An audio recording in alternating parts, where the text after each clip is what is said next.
stake with a necklace in your hand, Adele. Why not put it down? Just for a while.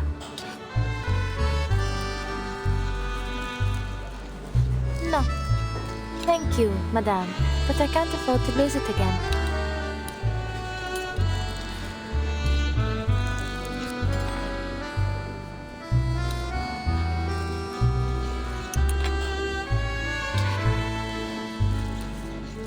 Zut!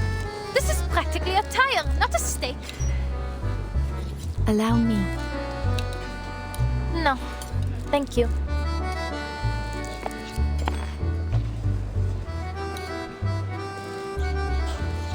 Oh, Madame Bourniche. It's been a long time. I'm glad to see that you're still in Paris. And you? Still in search of your lost fate?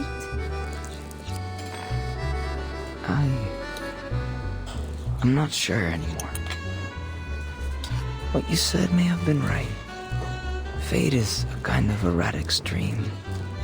To search for meaning in it or impose meaning upon it is pointless. Even so, some part of me still longs to try. Perhaps it will one day be in reach. But I wouldn't want us to dwell on my insignificant problems. I understand that Professor Rousseau has made some interesting breakthroughs in the resurrection of the dead. Though first, perhaps you'd introduce the Senora here? She is the one I spoke of before. The girl who stands at the confluence of streams. Adele, this is a regular of mine. We call him Hummingbird. A pleasure, I'm sure. Ah, yes. I see what she means. You look a little pensive, Senora.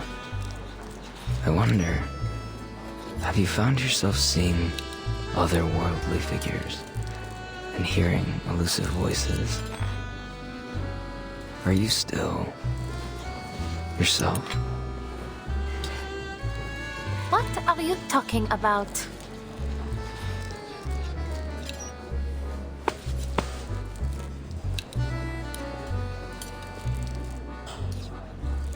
I'd say you'd prefer these over steak.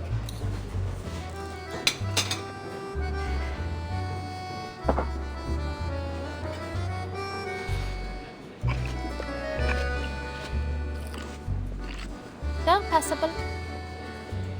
Though nowhere near as good as La Durée, I must say.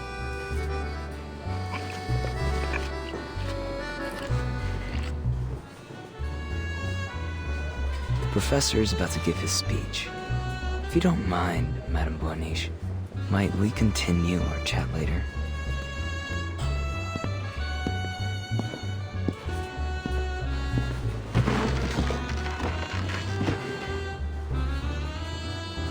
What on earth is Rousseau up to? He has an announcement to make. One that defines his life's work. Ah, it seems he's made himself presentable for the occasion.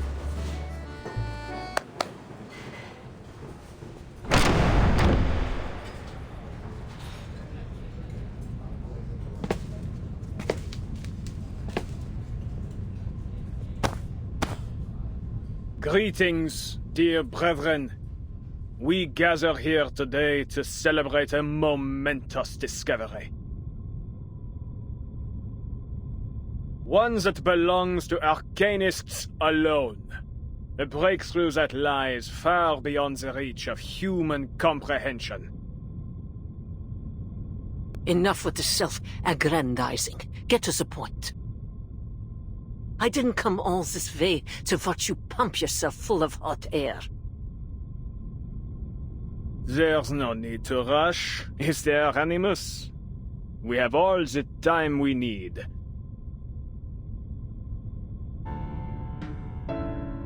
Since the year 1999, our search for the Promised Land has never ceased. Following the will of the Guiding One, we have unraveled countless mysteries of this storm. For this great cause, many of our noble comrades paid the greatest sacrifice, their souls sowing the seeds of our coming harvest. Our endeavor was never expected to be easy. But tell me, has it ever crossed your minds whether this storm is the sole path to the promised land we have collectively sought to bring about? Further still, do all of us here, myself included, share in the same vision of that world? We are nothing like the Foundation's numb, obedient lapdogs, incapable of independent thought. Wouldn't you agree? This storm promises only a change to our imperfect, superficial world. Yet I believe a transcendent world may be drawn up from the depths of myth. A world where each and every dream becomes reality. Tell me, which would you prefer? Same old song and dance. Perhaps you'd care to show something new and actually feasible for once. Otherwise, you'll get naught from me. My dear Animus, worry not, for I have come well prepared to open your eyes. I have discovered a means to access the depths of myth, and through it, achieved a miracle. The miracle of resurrection. Allow me to demonstrate.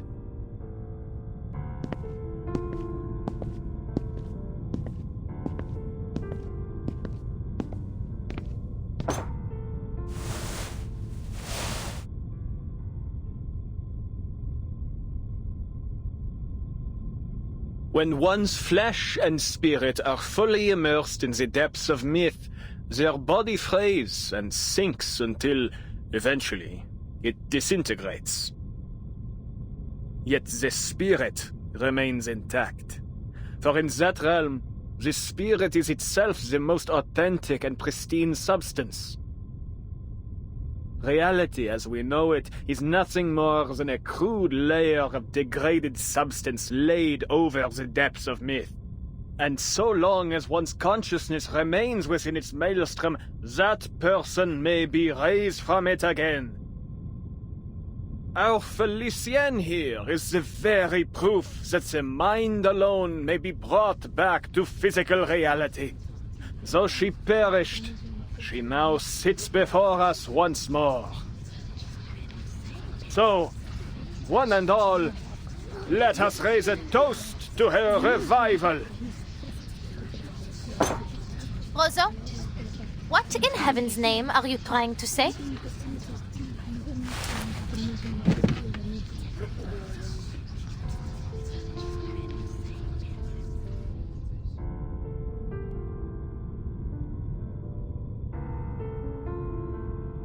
Ah, Felicienne, you've fully rejoined us now, haven't you? Won't you please introduce yourself?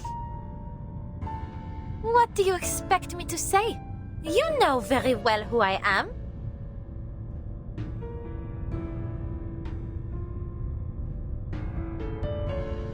How are you feeling?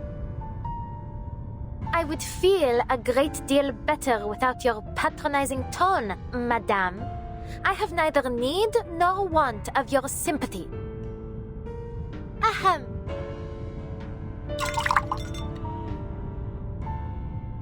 Voici là. Before you now is Felicienne, Priestess of Lightning, Advisor to the Sun King, Vassal of the Guiding One. Attend to my words. I have conquered fate and overcome death itself to stand here. I arose from the depths of myth by my own power, unlike the poor, unworthy fools Roseau sent in. Yet he dares to claim this miraculous deed for his own. Quelle honte, monsieur! Have you no shame? But of course you don't. All of you non-entities lack in both gratitude and shame, basking in the grace of the Guiding One and myself without even realizing it. Did you think you had even scratched the surface of the power that dwells here? Roseau, you utter fool. This affront of yours ought to cost you your life. Yet, I am not so base as to destroy what may still have use. So, just this once, I will forgive you. As for the rest of you, my forgiveness likewise extends to the rudeness you all showed in stuffing your faces before toasting to my health. Et maintenant, à ma santé!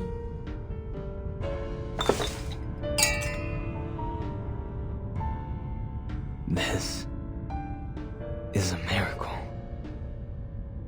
Bringing the dead back to life. It isn't really possible, is it? She came back to life?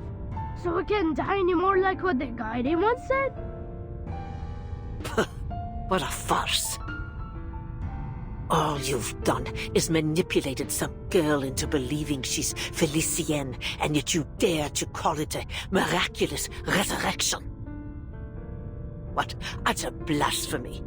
An offense to the word miracle and to the guiding one herself. I heard another voice in Felicienne. One that belongs to someone else. Could that mean... Why do we speak as if she is not present? Let us bring our concerns to her. There are things only the true Felicienne would know. Mind alone, returning to reality. But has Felicienne lost her arcane skills in the process? If so, then this revival is meaningless. Whatever the case may be, if this is a true venue of life eternal, should we not seize it? At least until we find an alchemist capable of concocting the Fountain of Youth. I believe I see one drawback already. Only one who dies in the depths of myth may be returned from it. To die elsewhere would be to lose the original image of one's being. I imagine this is our shared goal then, to unleash the depths of myth upon the material world, so that we might render a collective image of all who dwell in this era to be raised anew.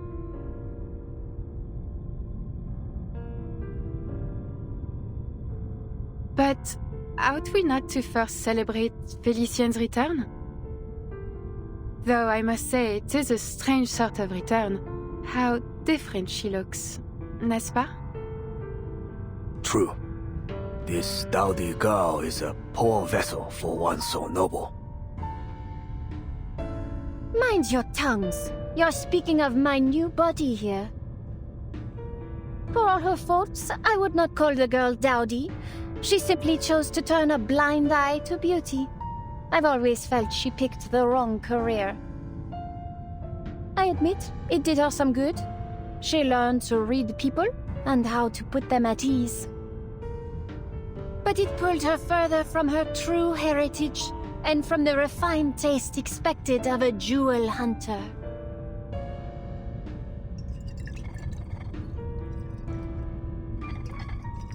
Alors, Felicienne, your right hand, is it all right?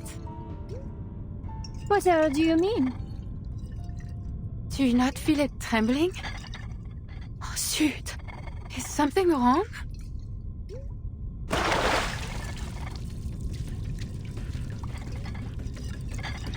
Oh, Adele, you insolent!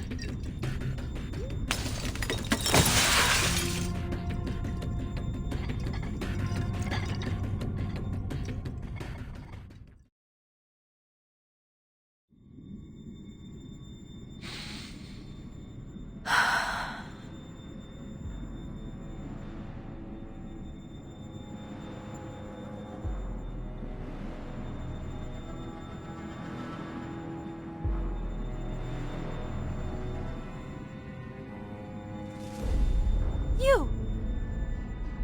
Your Manus Vindicte! Why did you bring me here? What are you doing to me?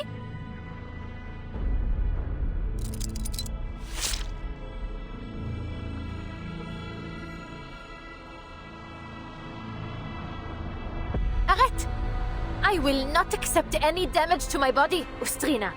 Nor from you, Lyra. One move, and I'll burn you to a crisp, inside and out. What's happened, Felicienne? It is only us. We're still here at the banquet thrown in your honor. Stop your prattling, you rubbish dump. Another word and I'll rip that canvas to shreds.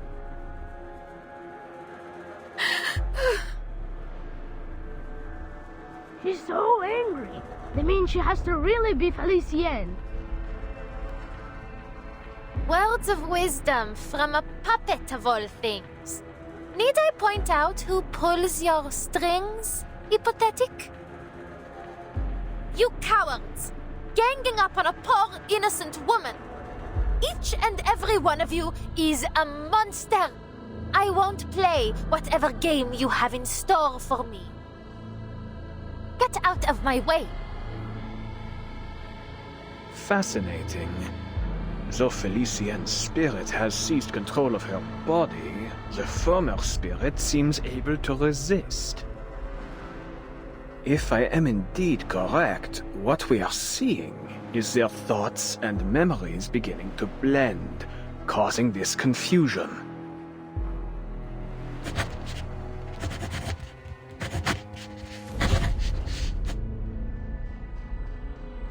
Laurent Rousseau, you've been in league with Manus Vindicte all along. You were lying to me. Everything Celia said was true.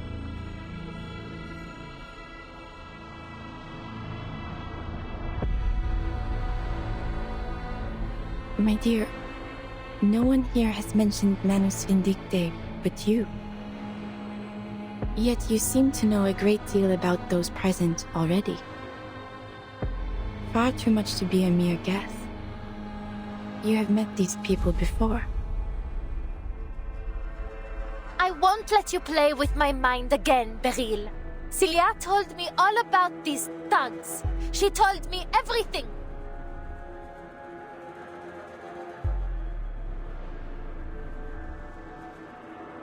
Maybe not exactly everything, but she did tell me that it was Manus Vindicte that killed her. Rousseau! Felicienne! You killed her! You murderous Manus scum!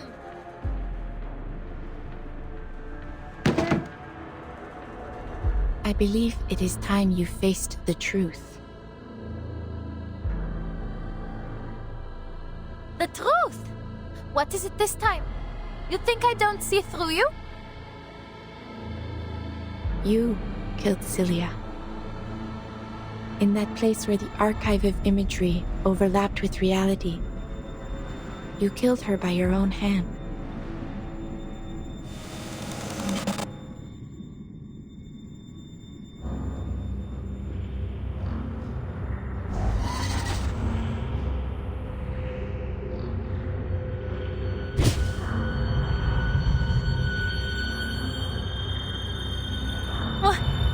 What?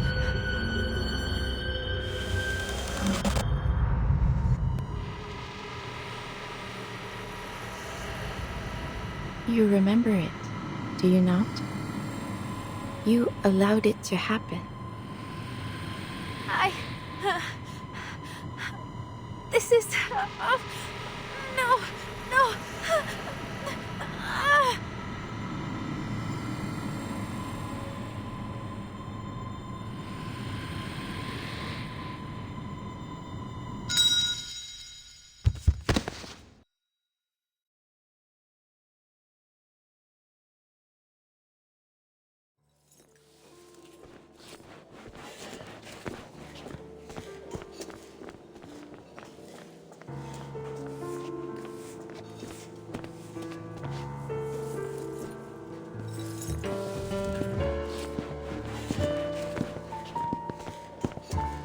Felicienne has quite the flair for the dramatics, doesn't she? And as always, our audience simply sat back, their eyes glued and mouths agape. We are indeed fortunate for your skill in divination. We will have to wait for Felicienne to return to her senses, but thereafter we follow the plan as discussed. Using the French blue as our focal point, we will draw up the true, perfect Paris from the depths of myth. Democratic, independent, chosen by her people and shaped by the dreams of every one of her citizens. I have seen many versions of Paris, from flames to paradise. Nothing is beyond possibility.